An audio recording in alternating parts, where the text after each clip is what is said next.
માતાજીની જે મૂર્તિ જોઈ છે એના પરથી એમ કહેવાનું મન થાય છે કે ભાઈ જે માગો એ મળે માં જોગણી પાસે.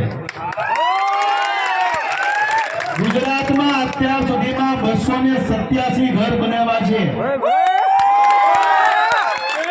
અને બહુ વખતથી અને બહુ પ્રેમથી કહું છું કે 24 કલાક ને ઉભો રહું છું જ્યાં સુધી ઘર નથી બનતું ત્યાં સુધી. અને ગુજરાતમાં એકમાત્ર એવો નાનો કલાકાર છું જે પોતાની જે આવક છે ને તમામ રૂપિયા ગરીબો પાછળ વાપરું છું. અને તમામ લોકોને બહુ મનથી કહું છું, દિલથી કહું છું કે તમારી પાસે પૈસા હોય તો સારા કાર્યોમાં વાપરો, સમાજના કાર્યોમાં વાપરો અને બસ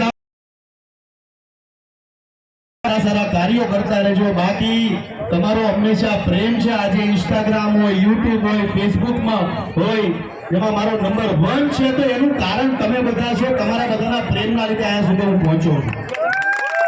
એટલે ગુજરાતી જેને પ્રેમ કરે એને મનથી કરે, દિલથી કરે.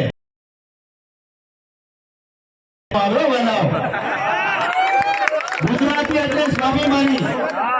આપણે ક્યારેય નમી નહીં પણ જેને પ્રેમ આપે એની માટે જીવ આપી દે એ આપણી ગુજરાતી પ્રજા. અને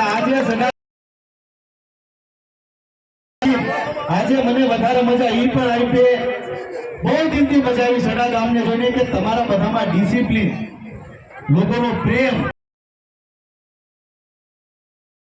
સડા ગામની કુમારીને સલામ કરવાનું મન થાય. અને આજે મેં જે ઘર બનાવ્યું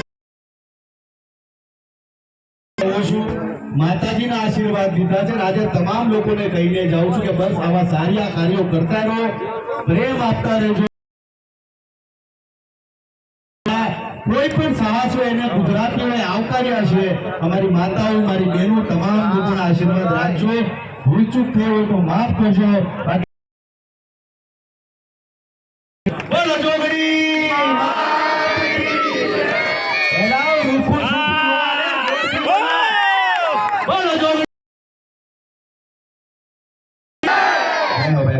માતાજીના દર્શન કરીને હું ધન્ય થઈ ગયો છું. જય જોગણી માતા. હવે તો અવારનવાર અહીંયા દર્શન કરવા, માતાજીના આશીર્વાદ લેવા આવવું પડશે. જય માતાજી, જય શ્રી કૃષ્ણ. કોમેડી ન હોય. હા, જય માતાજી, જય શ્રી કૃષ્ણ.